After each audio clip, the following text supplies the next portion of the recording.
So I think I can look back now and realise I felt difference throughout my life. However, now I have the language for it, whereas when I was much younger, growing up in the 80s and 90s, I certainly didn't. So while I can look back now and realise that, yes, I did feel different, and I certainly felt different at the time, day to day, I presume that everyone felt the same. I presume that everyone felt different in the way that I did, and that it was just a function of growing up.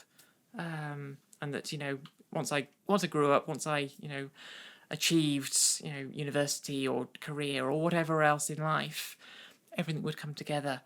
It was only much later in life that I realised that actually the discordance that I was feeling wasn't what everyone else had been feeling. I think I always knew I was different. When did I know I was different? I think probably quite early on. I don't know that I did know that I was different, if I'm honest. I just thought I was me. And I quite liked being me, and I didn't really want to be anyone else. So I guess that meant that I was different from some people, and but I don't know that I didn't know that everybody wasn't different. I mean, I guess in the school playground I knew I was considered to be different by some people, and maybe this is just selective memory, but I'm sure it wasn't easy or straightforward. And I would definitely say I was bullied at school, but I was in myself. I was always happy with who I was. So it could have been most of my school life, to be honest. It could have been quite early on that I manifested myself as somebody who was confident with who they were. And if that means I was different, I was different. I would say there were many times when I felt different. Even in the Bahamas, I was different because I was English, and most of the children in my school were American, and they teased me a lot about being English. I felt I was different because my mother was very traditional, so we had bows in our hair, and I was dressed the same as my sisters. And then when I went to school in England, I was different because I was from the Bahamas, and they were very amused at my suntan. And when I went to university, it was unusual because I read economics, and that was very unusual for women to do. There weren't many women. I think there were 7 men to every woman when I went to university in Cambridge. And then to my utter amazement, when I went to work, the fact that I was a woman was an issue. So this idea of being different was with me a lot. But when I fell in love with you, Lucy, that was a different kind of thing, because that was different where there was a lot of stigma attached to it. So it wasn't just playground teasing or the othering that you get naturally at school. This suddenly was an issue about how I felt about myself and how I felt others would perceive me. And it was a big worry. It was a different kind of difference, and I wasn't ready for it. I knew I was different from a very early age. There's 2 complications with difference for me. One, I was black in a majority white setting, community and school. Cardiff has a multicultural community, but that's in Tiger Bay, sort of in the docks where many of the sailors and other people used to come many years ago. So there's a big black and other ethnic minority community down there. But where I was, there were fewer people of colour. So there was a lot of difference there. I mention that because the intersection of that difference and my feeling of sexuality were complicated. But I did feel differently about other boys and men than I did about girls and women, and I certainly felt a different type of attraction, a same-sex attraction, as I was growing up.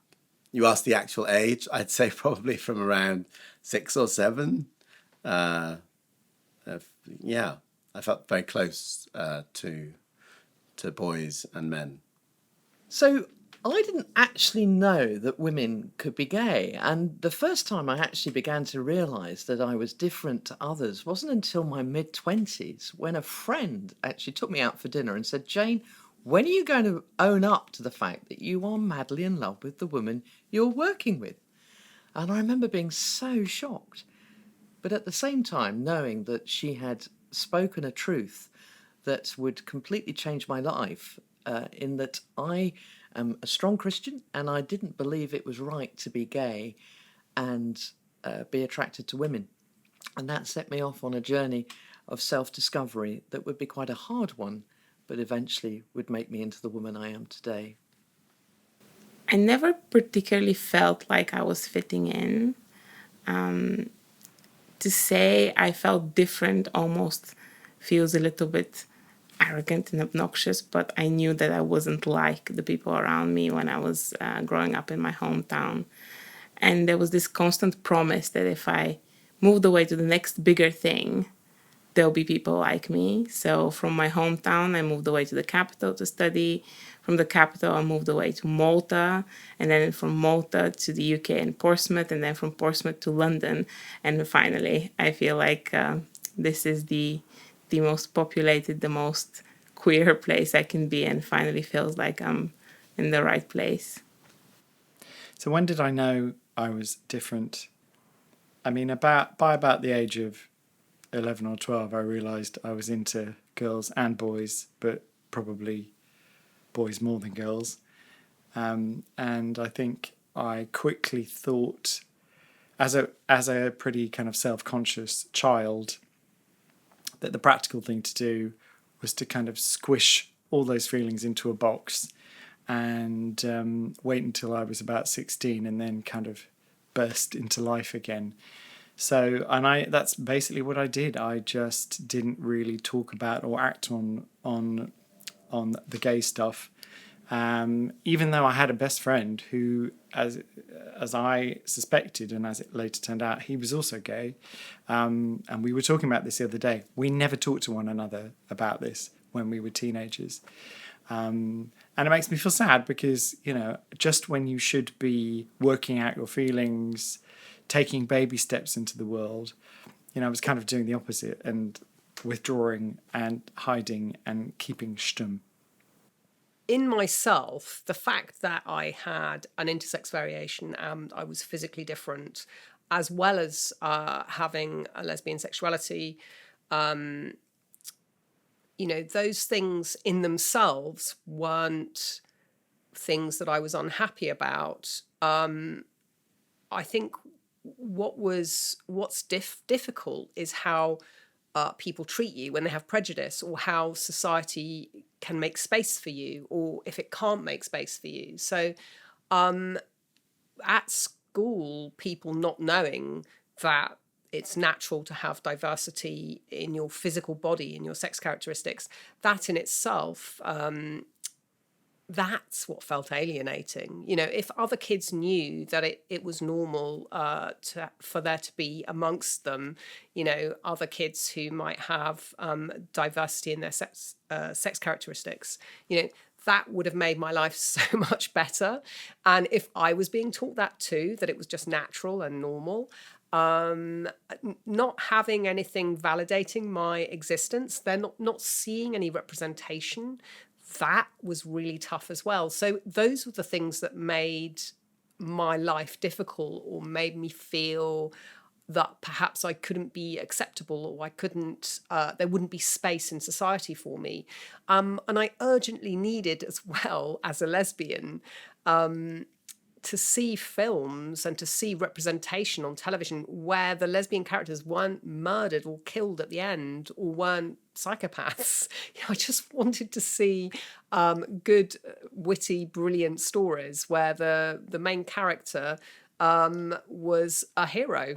you know, and also wanted to see the same with people who had diversity in their sex characteristics. I just wanted to see that it was something that we could feel joyful about, be excited about, and something aspirational. And because there was an absence of that, and there continues to be so largely, certainly with intersex, and to a large degree still remarkably, you know, with lesbian representation, I still feel uncomfortable in society. I think it's really interesting, isn't it? I guess I felt different, but I don't know what I felt different from. I guess there were lots of times of not quite wanting to do what lots of other people wanted to do, what the boys wanted to do, I guess, in particular.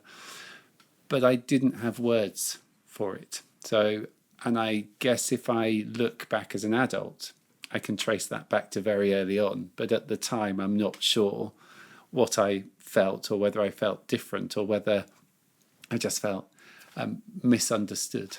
I think I definitely felt misunderstood sometimes. And, you know, going back to that bit about being outdoors, I actually spent an enormous amount of time on my own in the field with the horses, when they had a dog, with the dog, and animals were definitely a place where you didn't feel different because there was nobody to judge you. But I think if I was to, it would be interesting. I'd be really interested to go back and know whether I really felt different very early on, or whether it's actually just an adult interpretation. But there were definitely some times when I felt really, really weird, really different. And I guess it was sort of later in my teenage years that actually that difference had a label, which was gay. So being different, you know, I'm transgender, and being that growing up, I learned very well. I had to learn to hide away, for, you know, self-preservation. Growing up in the 90s in schools, these weren't topics you could go anywhere near. Even coming out to myself, even being honest with myself, wasn't something I could approach. You know, the only examples I had of trans people back in those days were, you know, morning television or Jerry Springer, those types of role modeling, all those little societal inputs that I was growing up with, not just from television and such, but from friends and family, everyday people, just making jokes about trans folk or gender incongruence, as certainly used to be the case. I filed each one of those away, and I used all those things to bury that part of me so far away that I wasn't really conscious of it, or I made sure I wasn't conscious of it. If it became conscious of it, I buried it again. So it made me very good at hiding. And it made me very good at self-reliance as well. Because ultimately, you know, I knew myself and no one else did. So I was the one I could rely on. I think I remember, and my sister will probably say the same. I had a twin sister, so, you know, we grew up parallel lives. She was incredibly social, and I probably was a lot less social. I think I spent a lot of time on my own, doing, you know, inventing things and finding a little world for myself. And I think that had a huge influence on what I became professionally and as a human being. I think I was very content with my own company, and I fell into a world of, well, actually, this is, now that I think about it, there was a whole world of, I was a choir boy, which was also had another impact in my life, because that was also something different, something, especially growing up as a teenager into your early teens.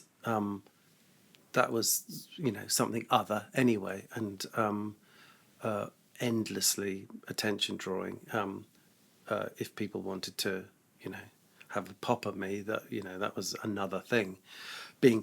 But I just saw that I was good at something and I enjoyed doing it, and nobody was really going to take that away from me. So I just carried on doing it until I had to stop. And maybe what I do now is a manifestation of the the need to be good at something and a need to find something to key into that that not identified me, but that gave me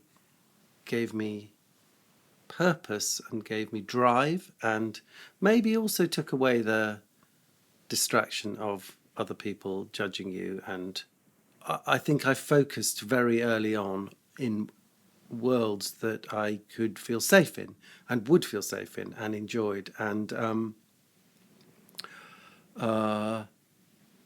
that's what led me to do what I do now. So yeah, it had a huge impact on my life. I think the honest truth is, when I fell in love with you, it was extremely exciting and exhilarating, like anyone falling in love with someone. But it was accompanied by huge terror, because it felt like an accident. I was married and I had children, and I was very fearful of what it meant, because it was felt very out of control, and I knew the implications of it were terrifying. I didn't really want to think about it. So it was never something that was enjoyed without realising the perils. And of course the inevitable happened, that I was divorced, which is a hugely sad thing to me.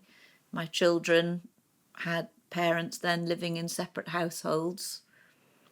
I worried about what it was going to be like for my two boys in an all-boys school, having a lesbian for a mother.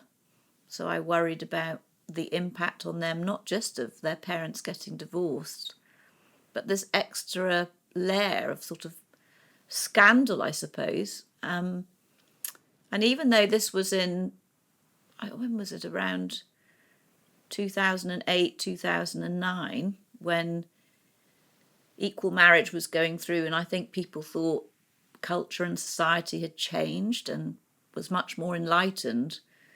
The truth of the fact is, in your own personal friendship groups and family and community, you've absolutely no idea how people are going to react. So the generalities, when people say, oh, but there's been so much progress and it's all so much acceptable, well, that's for all very well till it happens to you, and you've got absolutely no idea how people are going to react. So I was worried. It was joyful to be in love, but it was also very worrying because of the impact it had on my life, on my husband, on my children, and how I think people were going to perceive me. When you come out as gay, people think you've been keeping a secret from them for a long time. And that was my experience when I'm saying I didn't know till I fell in love with Lucy that this was a possibility. They don't believe you. There is this assumption that we've all known since we were little. I think that's true for some people. You know, they always knew they were gay. And I'm really sure that's true. So everybody's experience is different. But for me, it was a bolt out of the blue, as it were, in my 40s. But other people are resentful because they think you've been deceiving them for a long time. So I think the received wisdom is that people know and they're in the closet till they burst out of it. So it's a lot to deal with. My own surprise that I was in love with a woman, and then dealing with everyone else's surprise, and it wasn't always welcome news. I think it has two impacts. One, extremely positive. So being different and being a gay cisgendered man has been a part of my life which has opened me up to different ways of thinking, different ways of being. I've travelled. I think it was instrumental in me choosing to come to London to go to university and study law. I think it certainly helped me decide I was different. There was somewhere else that I needed or wanted to go that I could be myself. So there have been some really positive elements around being gay. There have been some negatives. So, my dad's side of the family is Jamaican. It took me a while to come out to that side of the family and explain my sexuality. I was very much welcomed by many on that side of my family, but there was a definite feeling that I might not be accepted, which was proved wrong in terms of family members, but challenges with the wider community sometimes, which I think now is softening, certainly in the UK. Trying to come to terms with the fact that I'm gay had an extraordinary, sadly, difficult impact on my life. I ended up in hospital with my body cracking under the strain of the stress I was under. I put myself through conversion therapy, and that too led me back into hospital with my body cracking under the strain. But when I finally did come out, when I embraced who I was, and when I fell in love for the first time, my life turned into multicolour. You know, love is the most transforming of emotions. You can't hide it, but you find the joy, the peace, the hope, the new life, and it was visible to all, and it turned my life around. Feeling like I wasn't fitting in definitely had a significant impact on my life. I think it's been a huge driver in me seeking more and trying to be more and achieve more, so that ultimately I find a loud stick like the one in front of me right here that will help me find people that may be able to understand me and may be like me. And ultimately it's proven to be true. So as I said, there is some kind of balance. There are things that could be very, very difficult. And I've struggled with my mental health tremendously throughout my life. I think very much based on the fact that I haven't felt seen and heard because I didn't feel like I was fitting in. But I've also, because of that drive, have had the opportunity to grab a microphone and talk about it and then have people say, oh, this made me feel a little bit less lonely. And that's quite wonderful. You know, in many ways, I've got it sussed. I'm very happily married to a man. Hello, Peter. I have a very close relationship with my friends and family. But I still have a voice in my head all the time that is telling me to just hold back a bit. You know, I can go to the shops and think, oh, did I talk to the person at the checkout in a way that was a bit too gay? I can have that feeling at work where, you know, I want that not to be a thing that comes up, particularly unless I choose for it to come up. And I think through my life that, you know, that self-consciousness, it's not a great way to live, because you're editing bits of yourself out, and sometimes they're the really good bits. And I guess I noticed that when I manage to let all of that stuff go and just be myself, I'm usually the best version of myself. I can be kinder, I can be funnier, I can be more kind of present, because I'm spending less energy trying to hide bits of myself, shrink away and disappear.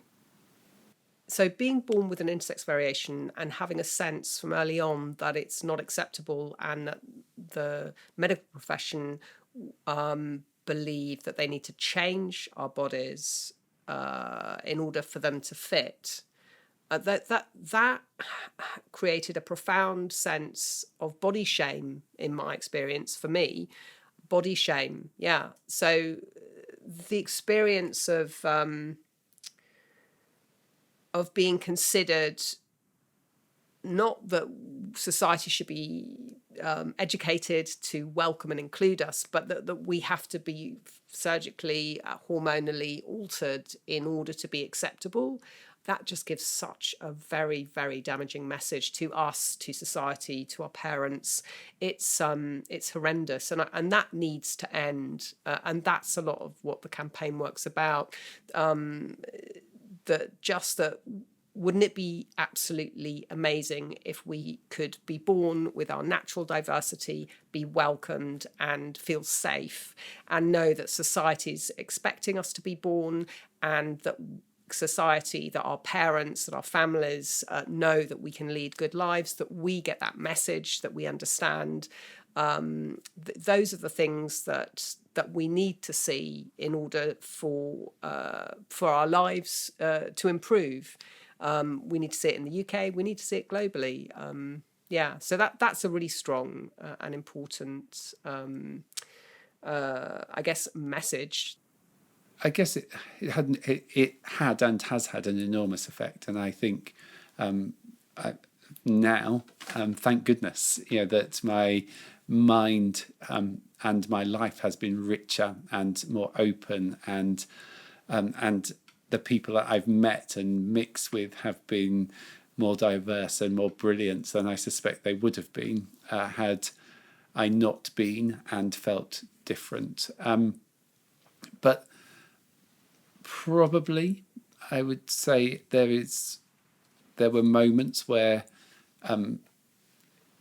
definitely undermined confidence. There's something very odd about growing up and trying to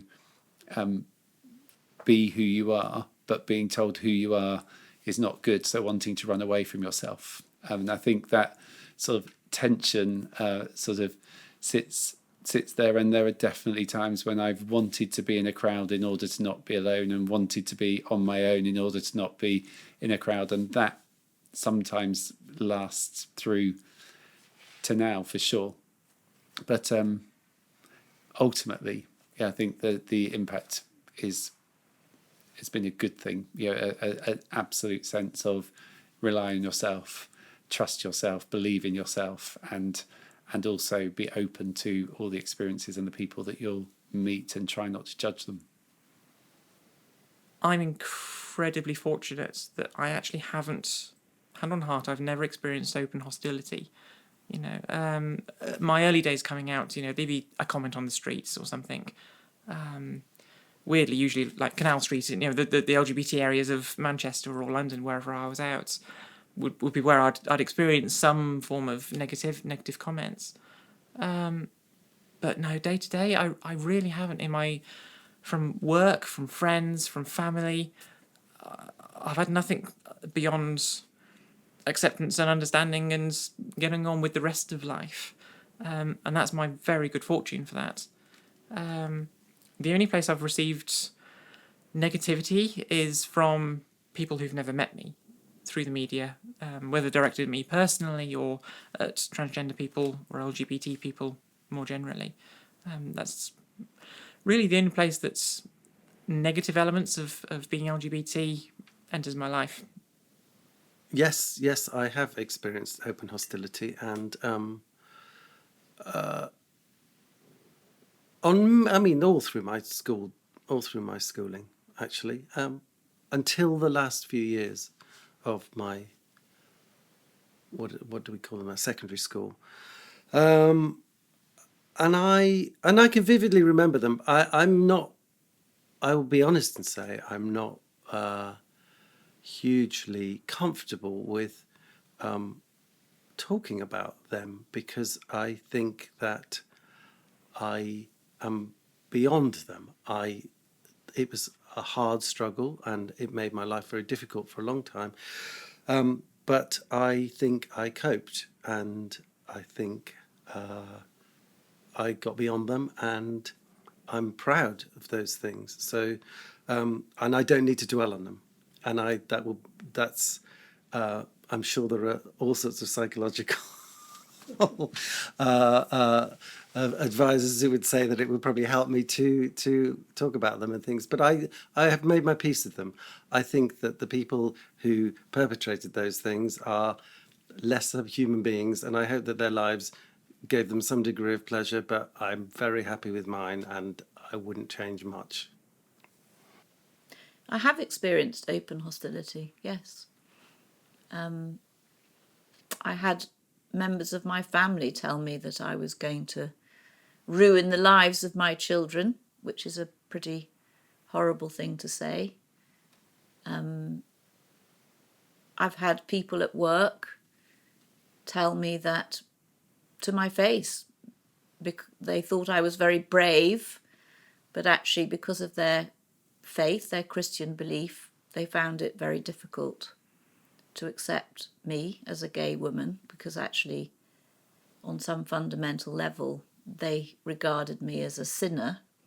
I mean, these things are very peculiar. So when you say hostility, I've never had anyone attack me, but I've been quite shocked by some of the things people have felt able to say to me.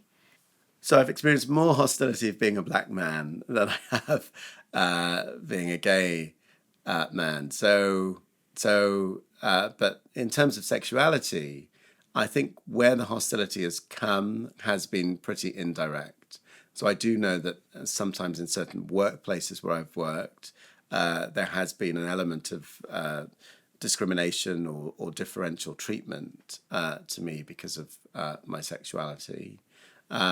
I have only once been sort of the victim of somebody seeking to physically attack or abuse me in the street. And thankfully, that wasn't anything which turned very serious. But it did remind me certainly of, given that that was in Soho, known for the LGBTQ community, it certainly reminded me that, as an out, openly gay cisgender man, you are exposed sometimes to physical safety issues. That's never stopped me, to be honest, from being extremely open in who I am everywhere in the world, if I'm honest, sometimes foolishly in some cases. But I think you just have to be who you are sometimes. So I now campaign for inclusion, particularly within religious settings. And sadly, I experience an awful lot of hostility from those who believe that I am sinful and wrong and preaching a false gospel. That can be verbal, that can be online. A couple of times it's even turned to almost being physical. But it's that deep-seated hatred that can get to you. But I know that we carry a truth, and I know from my faith, the foundations of that is of justice, of equality and love. And so ultimately, I know we will win through. So most of the hostility I've experienced has come from the religious community who believe that I am an abomination, that I am preaching sin, and who many, sadly, really hate who I am and what I stand for. Now, I think it's important to recognise that's by far not all the religious community. One of the great things that progress over the last few years has been the very vocal support for the LGBT community from religious leaders across all the faith groups. I set up something called the Global Interfaith Commission on LGBT Lives that brings together senior faith leaders who want to affirm and celebrate the LGBT community. I even met Pope Francis in 2019 and was able to share with him the harm that conversion therapy had on me and my own story. So there are far more religious leaders who are willing to engage, who are willing to change their mind, than those who are the minority, who are very vocal and who cause such harm. But they do exist, and therefore we need to protect, I believe, LGBT people from harmful religious practices, particularly like conversion therapy, that can cause so many to self-hate, to be so ashamed, and ultimately to contemplate taking their lives. So I identify as a queer person. I love the word queer because I feel like it reflects both my gender identity and my sexuality and a lot about my body as well. I am a fat person. I have intersex variation. I identify as non-binary, and I am pansexual essentially. And all of these things combined have had their impact on me. It's taken a really long time for me to come out compared to other people from my generation. I had to live outside of Bulgaria for about 4 or 5 years before I started to gradually come out in each one of those aspects and start discovering things about my body as well. And it was very difficult because when you live in such deeply misogynistic society, the overt violence may not even be necessary because you see it so much around you. I was very aware, and I was half the size that I am now growing up. I was very aware, and the catcalling in these kind of environments, it's not even as positive as it is in the Western world. I'm not saying it's a good thing, but at least it's worded in a positive way. The sort of catcalling I experienced when I was 14, 15 would have to do with people describing my body in quite offensive ways and letting me know it's offensive of me to exist in front of them. And we're talking about grown-up men talking to a 14-year-old child. It was a very I was very clearly told that this body is not good enough to be a woman, and who knows what kind of effects this has had. But these sort of things have happened a lot, and one of the most striking kind of moments of trying to preserve myself in this kind of environment was something that my sister told me. And it's going to sound bad for her, but please forgive her as well. She was a child too. She didn't know any better. But she told me once, I would have been 14. She said, "Oh, Katya, I'm quite glad you're a bit chubby, because I'm not that scared that someone's going to rape you on the way home." So knowing this, kind of having this in your mind, can be very, very scary. And so the weirdest, most awful thing, I think, was when I first moved to Malta and someone catcalled me in a quote-unquote nice way.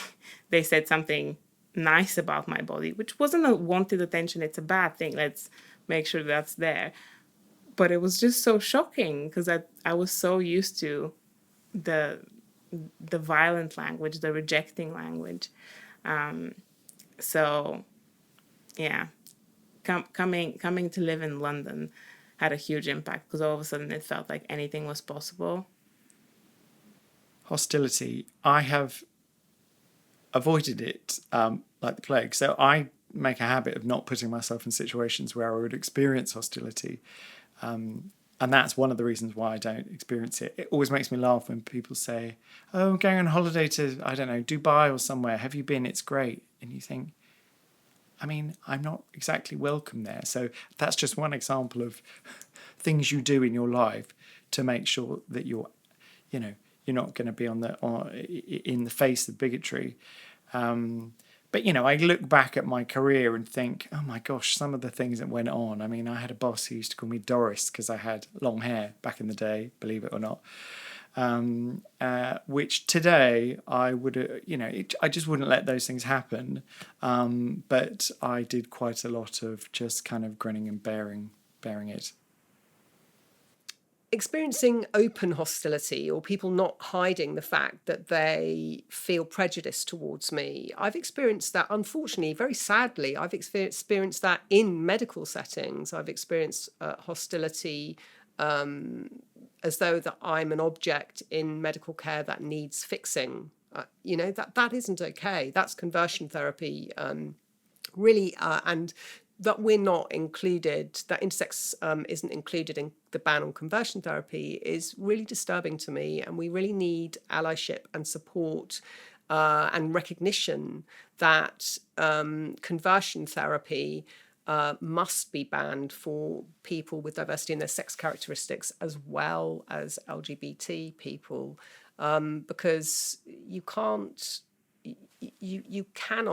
apply one law, one rule to one group of peoples, and that rule being these people must be changed in order to be accepted in society, and then apply human rights rules to everyone else, which says educate society, and so that society will welcome them. You can't it's got to end this singling out of intersex people as being the one group that has to be changed and altered. It's horrendous. That really has to change. Definitely have experienced hostility from being beaten up, being shouted at in the streets, from having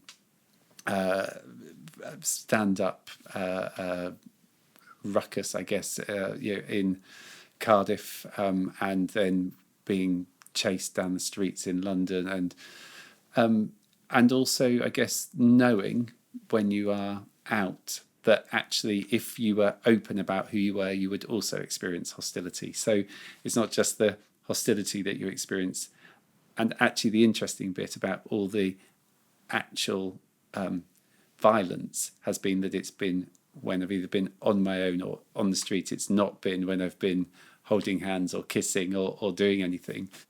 Yeah, I do feel that I can show affection. Public signs of affection are fine for me. I think part of that is my age. I'm in my 40s now and I don't care anymore. We live in a part of the world where that's all right. I can do that. If my wife and I are travelling, we're very conscious of the culture that we're in at the time as to whether that's appropriate or even allowed. But in our part of the world, south coast of the UK, yeah, we just live our lives as a loving couple and are very proud of whoever sees that. We have an 18-month-old daughter now, and I never want to see her. I never want her to experience us having to hide ourselves away as a married couple, as a family particularly. I don't want her to ever experience that. We love one another. We're a solid unit as a family. That's us. I don't see it as different. I don't see it as anything except just being who I am, and I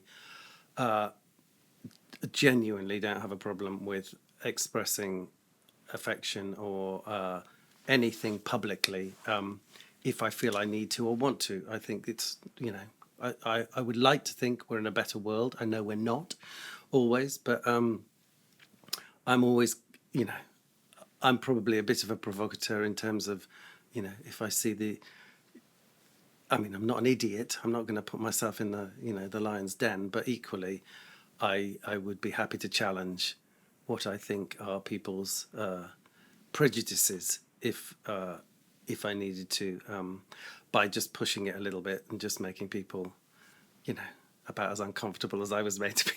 That's not fair. That's not what I do. But in answer to the question, I'm absolutely fine with that. I think we should all be kind. It's really just that, isn't it? We should all just be within reason, free to, be kind to each other and show that we are kind to each other. And I certainly have been in situations where I wouldn't hold your hand or anyone else's hand, wouldn't hold Ruth's hand. In fact, Ruth wouldn't hold mine. So I think there's a sense in which you don't take the risk.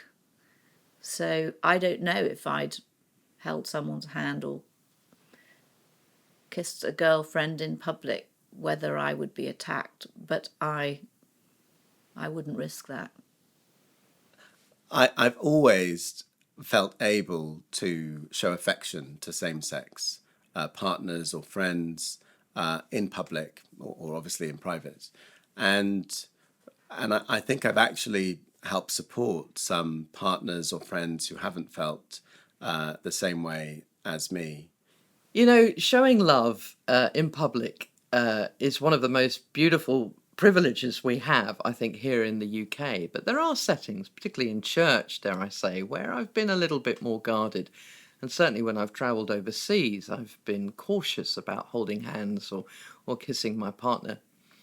But it's only through embracing our love and showing that love that we will actually, I believe, change public perception and actually show people that we are just like everyone else and that it is love that motivates us. Showing affection to partners who look like me or look queer in the ways that I look queer doesn't always feel safe.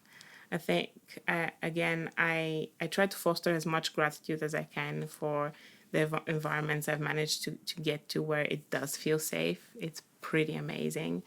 But I remember I was dating a trans woman at the time, and we were trying to figure out where to go on a holiday, and we wanted to go somewhere abroad. And I was chatting to someone at the office about it. She was like, "Oh, you should go to Morocco. It's great there. It's so cheap. It's going to be a great time." And I was like, maybe not. Like, I don't know how safe that would feel.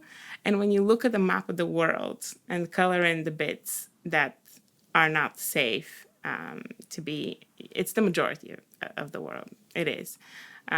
There's still so many places where you can face a threat of actual death. My home country doesn't feel safe, for sure, to be queer in.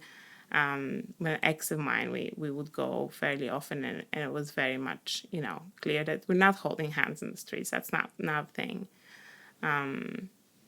I think sometimes here in England, I'm a little bit reckless because I have this base to compare, and I feel like it's going to be okay here. There's a law that protects us, right? Like, that exists. And maybe that protects me from noticing a lot of the homophobia and transphobia that exists. But to be honest, I kind of prefer staying in that because my view is wide enough to see all the scary bits outside of that. That's it, isn't it? If you want to drive change, if you want to be able to be active for these things, you need to oscillate between being super annoyed about the things that are happening. And there's some scary things happening right now in legislation for queer people in the UK, 100%. But at moments, you need to figure out how to load yourself with energy to continue that good fight, to continue the work that we all need to do to hold on to those rights and to those safe spaces. And so it's a good thing to notice that we had Pride, we had Trans Pride in the last few weeks, and it was pretty gosh darn magical. So showing affection in public, whether it's with my husband or, any kind of same-sex vibe, I do really struggle with it. And I'm kind of ashamed of that. But, I grew up at a time when, two blokes walking down the street holding hands, their lives would have been made extremely difficult, and that stays with me. And I do I take little baby steps to try and kind of be a bit more confident, because those little tender moments with our friends, with our loved ones, those are things we need as human beings, aren't they? We need to hug people, we need to hold hands. So how sad not to do that. And I wish I could just turn off that subconscious switch and do it more comfortably, but I'm afraid I can't. So there's two things. I'm a lesbian, and I'm a person with an intersex variation. So that means I have a physically different body. Do I feel that I can be myself in society? Do I feel comfortable to negotiate that space with potential partners to be able to say, actually, I was born with an intersex variation? Like, when do you come out and talk about these things? And equally, how safe do I feel for people in society to be aware of that? That's a whole area where I'd say I actually don't feel that safe.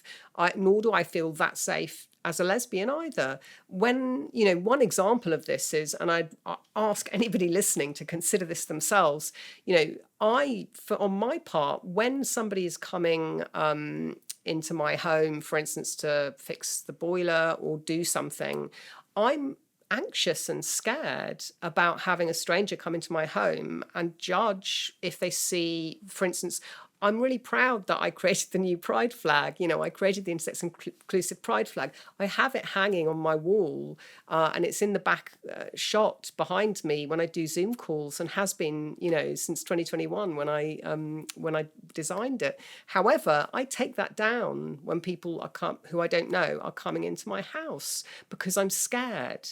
That makes me very sad, and I've spoken to so many other people as well. And I've even gone to the extent where I've hidden books, books talking about intersex or books talking about queerness, because I'm scared, because I don't feel safe in my own home, and that's sad.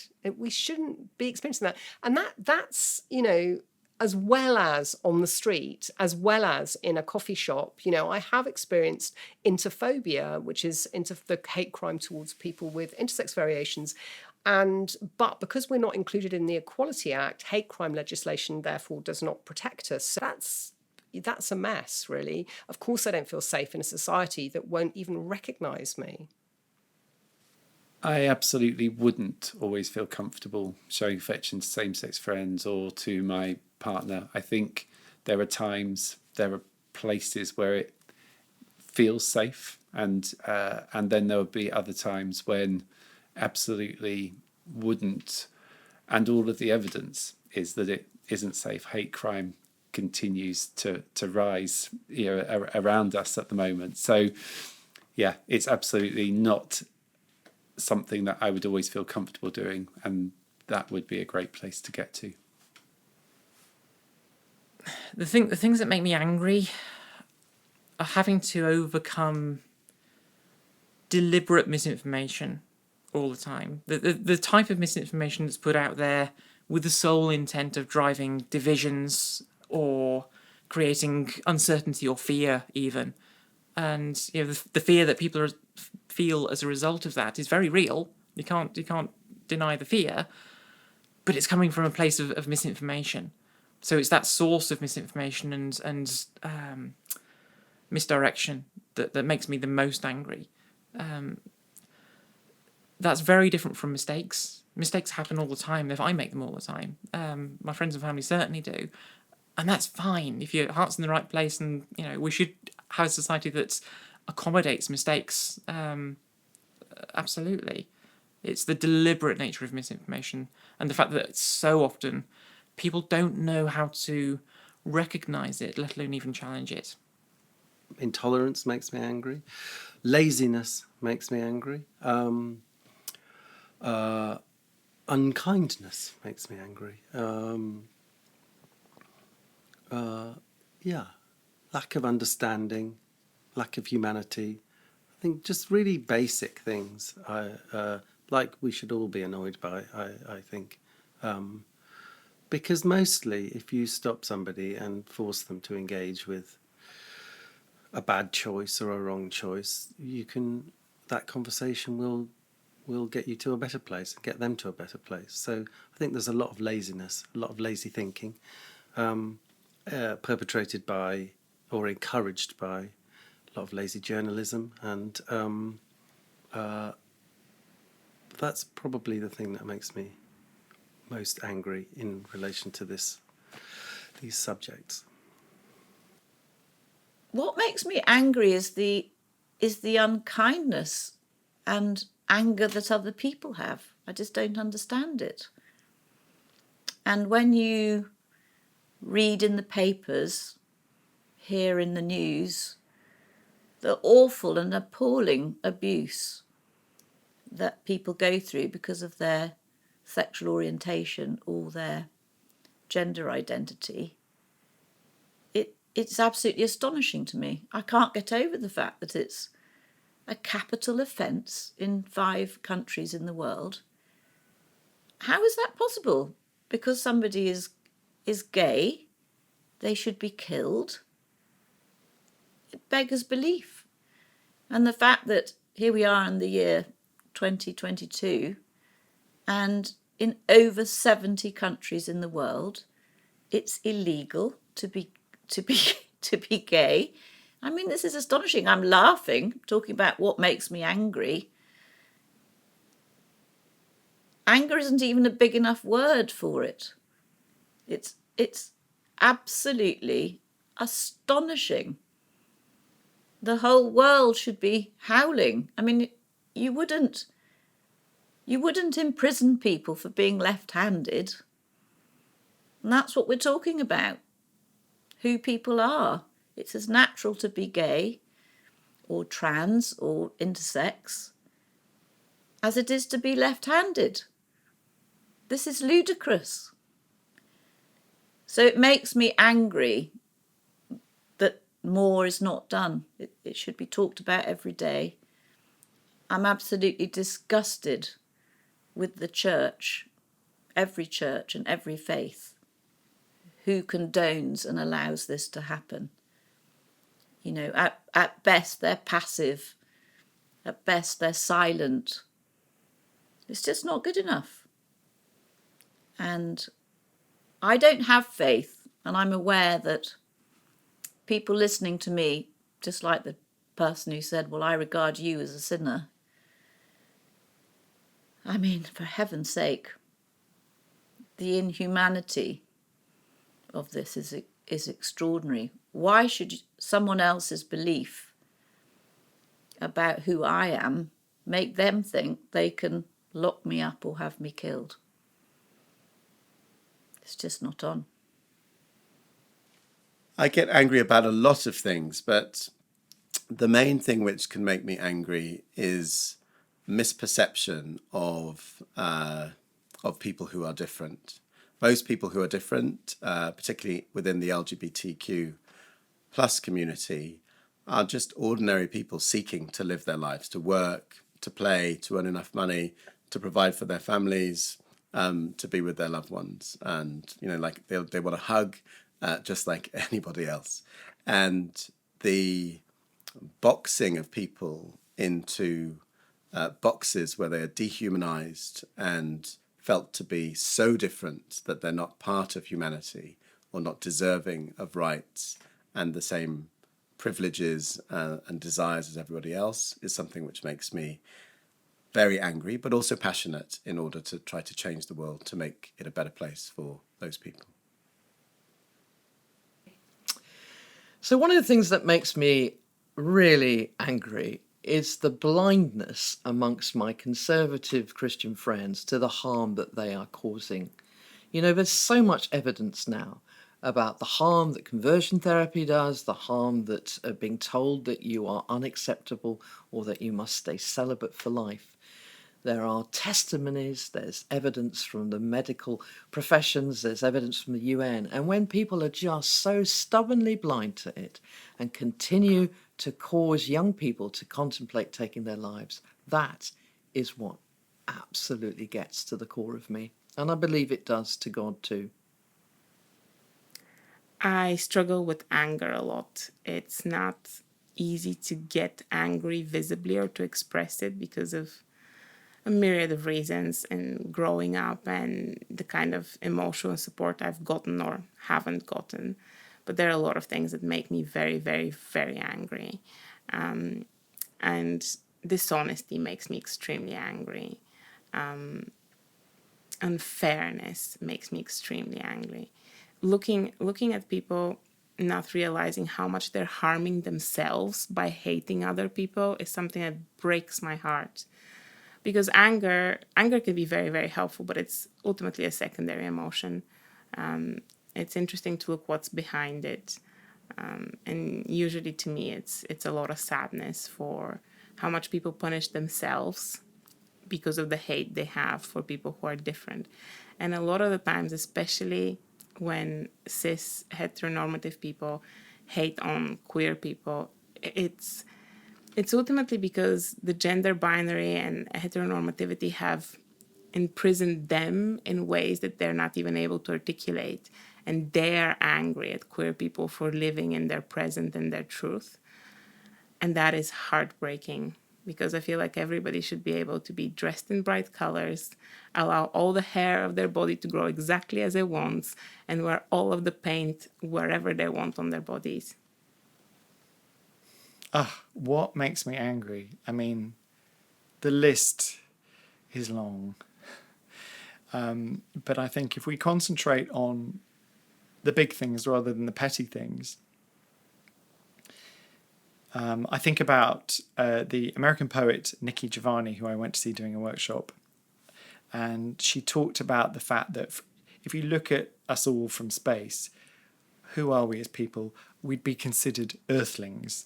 And that is a wonderful way of saying that we're all just one human family, which seems kind of obvious. And yet branches of our family are living in conditions and circumstances which I almost can't bear to imagine what it feels like on a day-to-day basis to know that who you are and your capacity to love other people has to be kind of squashed, has to be erased, can be criminalized.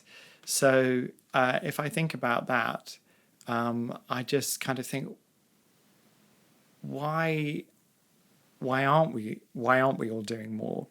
And why aren't our kind of institutions that work globally and bilaterally doing more? And it makes me very sad that we live in an age where we all stare at our smartphones every day, and these are full of information and platforms that want to kind of stoke conflict. That's their business model. And so I do feel that although we've got access to a lot more information about human rights, about successful LGBTQ plus movements around the world, we've also got all these kind of populist leaders and news platforms stoking division and using anti-gay stuff, weaponizing it and making it something that they can kind of weave a political campaign out of. So I think it's going to be very interesting in the next generation to see how these two things which ultimately wins out. But yeah, I realistically, I know in my lifetime I'll still be angry at the end of my life that we live in a world where this kind of simple human right is denied to millions of people. I spend a lot of time trying not to be angry. What makes me angry in society? I am in the business of trying to get intersex inclusion. I am currently, there are so many conversations I have with people who are being perhaps unintentionally interphobic with me, or who are simply believe that it doesn't matter, or why would we include intersex people? Why should intersex people need allyship? Or why should, I've been told, why did you redesign the pride flag to include intersex? Why should intersex people be on the pride flag? Intersex people aren't all gay, so why should you include them? And I always come back and say, all trans people aren't gay either. It's about allyship and solidarity. But I have to come back. I didn't have the privilege of just being angry. You won't find me shouting on social media or shouting in the street. I didn't have that privilege where I have any kind of safe base to be angry. I have to try to have conversations. I have to try to meet people halfway. I have to try and educate. I have to ask for inclusion. I have to try to find spaces where people can connect or understand my humanity or feel compassion. But in order to do that, I'm not, angry about not being able to be angry. What I would say is, in order to kind of move beyond anger, compassion is what we need. And I spend as much time trying to find compassion for myself and undo what I learn about myself as a differently bodied person, that self-loathing, that shame. I spend as much time unlearning that and trying to learn to be compassionate towards myself as I do to try to be compassionate towards those who express hatred towards me. Because where does that come from? What is happening in a society where people freely believe that they can just hate on someone? We have to, I believe, have far more conversations where we're bridge building and finding compassion and empathy. I believe that's the way forward. I guess I'm angry that it's not more straightforward. People are people. It's almost a disbelief type of anger that there is hostility. I hate the hypocrisy, which is often driven by religious belief, but not always driven by religious belief. But the idea that somebody can dislike somebody because of their sexuality or their ethnicity or their gender identity, just think it's absurd. What gives me hope is stepping away from the media and from the messaging, the bubbles of angst and fear, which are very real, as I've said before, but they are amplified in some of the spaces that we occupy. And I've deliberately taken a step back in the last year or so from almost all social media and parts of the mainstream media as well. And I've come to realise that the rest of the world outside of those spaces isn't as scary or as bad as I had led myself to believe. Part of that's my good fortune in where I live. But most of the world isn't on Twitter. And most of the media that we see is just an expansion of Twitter and the arguments that happen there. The rest of the world, as evidence consistently shows us, our country accepts LGBT people because they often know them. The fear isn't there in the general population, it's only there in sections of our media. So try not to blow that out of proportion is the only way I have hope. So many things give me hope. I mean, seeing visibility gives me hope. I think, again, to your question about showing affection publicly, I think that gives me hope. I think seeing people living their lives and being happy and free, feeling free to do things that other people would call normal, whatever that means.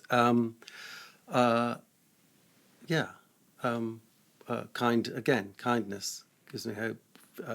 Random acts of kindness and what else? Talent gives me hope. Excellence gives me hope. What gives me hope is the incredibly, incredibly brave queer people over the ages who have stood up for their rights and have caused change to happen. And my admiration for that is so enormous because I just can't get over how brave people have been. People have been killed. They've put their lives on the line so that I can talk to you today without something terrible happening to me. And so my hope comes from the fact that people have been brave enough to change how the state and the church behave, those in power, and that gives me hope. And so my feeling is, and the reason I got involved with Stonewall is I wanted to do my bit, and I don't even come close to being as brave as people through history and those people who live in countries today where they're persecuted. State persecution from their churches. That's real courage. I think to live in this country, we're trying to make things better, but at least we start from a better position. But I do think in this country, we have a huge responsibility for introducing a lot of these beliefs around the world. The laws are there because we took them. So I'm hopeful that this country is still powerful enough to help do something about it. I think there's a huge. We talk about reparations for the slave trade, and I couldn't agree more. No one ever talks about reparations for the way in which the LGBT communities, the queer communities, have been treated over the ages. Hurrah, hurrah, Alan Turing got a pardon. I mean, great. Of course he should have a pardon, but is that it? So I'm hopeful that all of us who have been persecuted will join ranks and make sure that we change how churches behave and how states behave. I get great hope from watching my own family. So I have a younger bi brother who lives with his partner and Tom, and they play rugby for a gay rugby team in Cardiff. I have a transgender brother who has been on a really amazing journey. And, you know, I have a cisgendered straight brother with my 2 nephews who love us all and see us all as exactly the same. And that family unit, however dysfunctional we can be and however much we can fight, we are tight. And that gives me hope for the future. If we can do that and see through our differences and love each other, then anyone can in the world. My hope comes from my faith. And, you know, I do believe that love will always win through. And so when what we are campaigning for, what we believe in is the equality of love. And that is ultimately where I get my strength, and it's what brings me the hope of a good day. Hope is something vital to keep going. And something that gives me hope are other queer people expressing their joy and having spaces to really display that and explore that and be in it. Because that's an act of rebellion in a lot of ways, isn't it? And the more we have that, the more we can feed ourselves to push and ask for more. There's practical things that give me hope.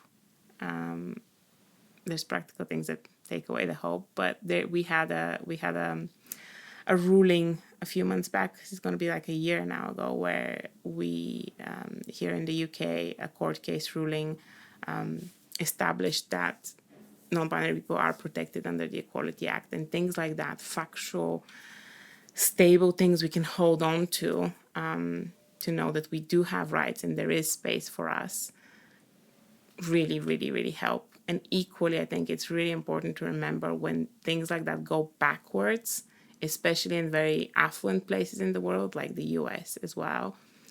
A lot of queer people, of trans and non-binary people, gender non-conforming people, will feel that they will lose hope, and that will influence them in their mental health and well-being more than people who are not parts of these communities can realize. That wonderful word, hope. I mean, I get hope from all sorts of places, but there's one thing that's on my mind, which is same-sex parents, because I think about the fact that in an earlier generation, the gay rights movement was happening at a kind of strategic level, but also people were just getting to know more and more gay people as more people came out. Things that seem odd and distant and peculiar just are normalized. And I think that happens in our communities, in our backyards, in our front yards, in our churches, in our schools. And so when I think about the friends I know, you know, the same-sex couples who are either have children or are trying to have kids, I just think, oh my God, this is changing the world. You are going to be stepping into those playgrounds. Other parents are seeing you. The kids are seeing you. And those kids are just going to grow up and this is going to be normal. And it gives me an immense feeling of hope and absolute confidence that future generations are just going to be so much more kind of they don't even have to think about being kind or being empathetic,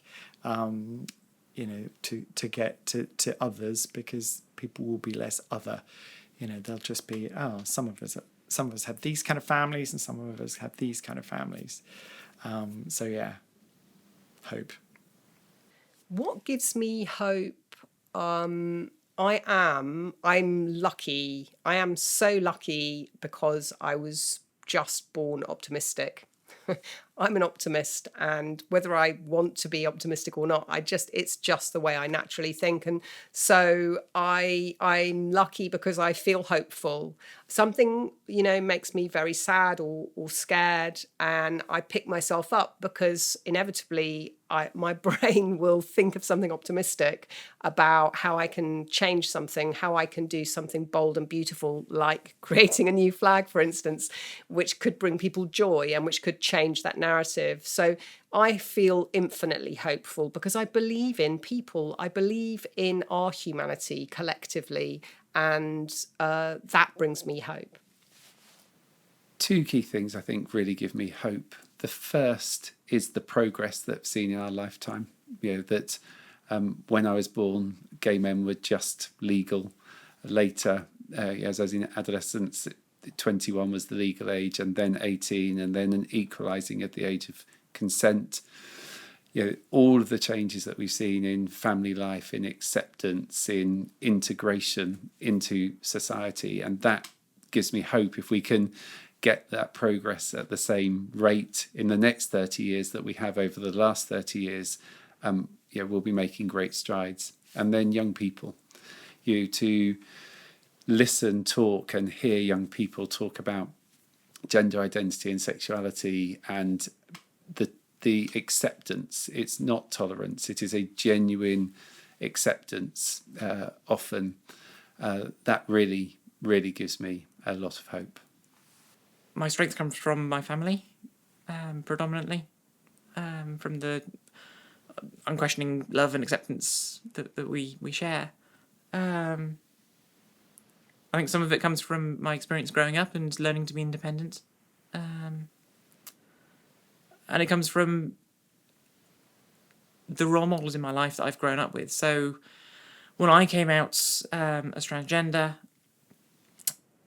I had role models within my environment, within my organisation, who had come out years before I had. So I had that experience. I'd witnessed it being okay. And my colleagues and friends as well had seen it's okay, it's possible to be trans and still be respected and professional and live your life better than you ever did before, because now you're yourself. My strength came from seeing a path that was already at least partially trodden at the time, and being able to be part of a movement that's now making that so much more a normalised part of our humanity, so that future generations have even fewer hurdles than I experienced. Well, I would, I get my strength from my husband, I get my strength from my family, I get my strength from my friends, people who love me. And people I work with who are good at their jobs and I can believe in, and who believe in me. And I get that all the time. So I'm very lucky. I don't know where I get my strength from. If I have strength, I believe very strongly in the power of the individual. I admire hugely Nelson Mandela. What one person can achieve, even being imprisoned all that time. Obviously, he was a great orator and a great thinker and a great writer and a huge role model to the world, and his idea of the Rainbow Nation, and it hasn't been achieved, but amazing idea. I think I'm sure he didn't realise he was going to make a big difference. So my view is that all of us individually can make a difference. And if you just try and do your little bit in whichever patch of the world you find yourself in, and use your influence, it's all helping. So I try and make it that small, just me doing my bit, so nothing seems too enormous. How can you not try? So I try and get strength by not making the steps seem too enormous. I get my strength from my grandmother. She took care of me very well, and she taught me how to be different in this world, and gave me the strength and love in order to do that. And her way of doing that was to go into the world and realise that everybody you can serve and help, and that's something which I take with me. My strength comes from my faith. That doesn't mean to say it's always easy. There are certainly days where I really want to scream at God. But that inner belief that actually there's something much bigger than us, that there is a strength that we can draw from. And that, for me, is ultimately about goodness and love. And it's that hope, that strength that motivates me to do what I do in trying to ban conversion therapy, and to work in that difficult space of trying to encourage religious leaders to speak out on behalf of the LGBT community and to challenge those who want to discriminate against us. I get my strength from people and practices.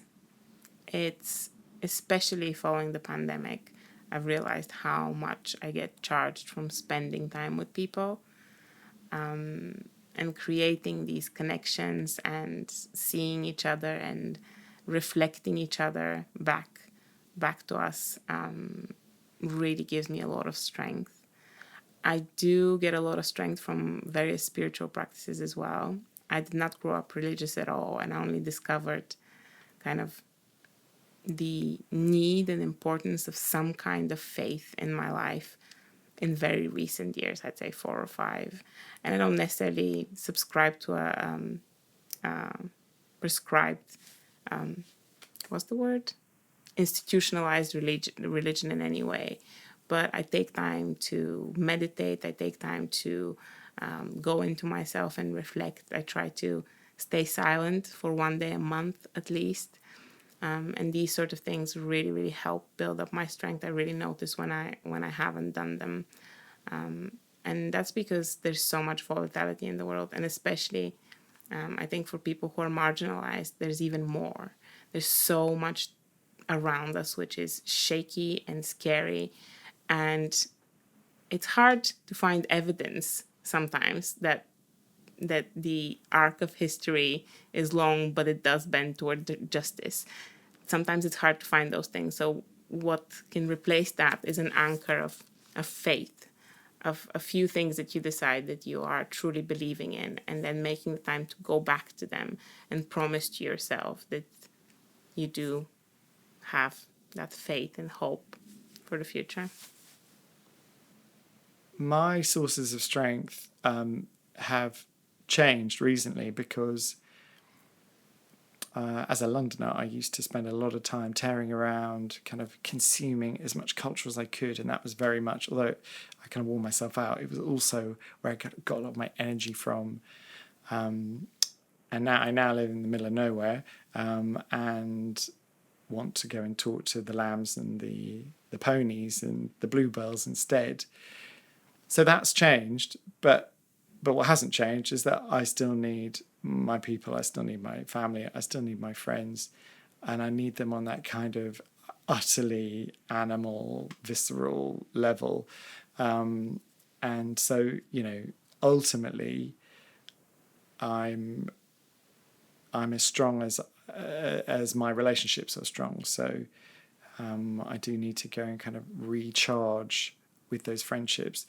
And I think, we all experienced in the global pandemic what it feels like to be kind of not able to kind of reach out and touch the people that you love the most.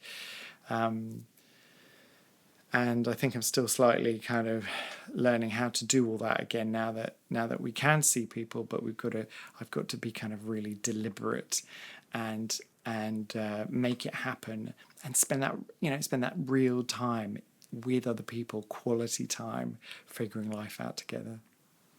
I derive my strength from here in my heart. I feel it as something physical and visceral inside me and real. And from here, I feel connected with people all over the globe. I just feel a physical connection from my heart throughout the world with all of us. And I feel strong from that. I feel strong when people reach out to me and when I connect with them and we have meaningful conversation about intersex inclusion, about uplifting each other's voices, about mattering when we express compassion for each other, hope, gratitude. These are the things that give me strength and give me the strength to keep going. And it's just a powerful feeling that I have in my heart, really. I'm not sure where strength comes from. I'm not sure what strong is. I guess there is, I guess probably if I had to go back to the root cause, I always knew I was loved.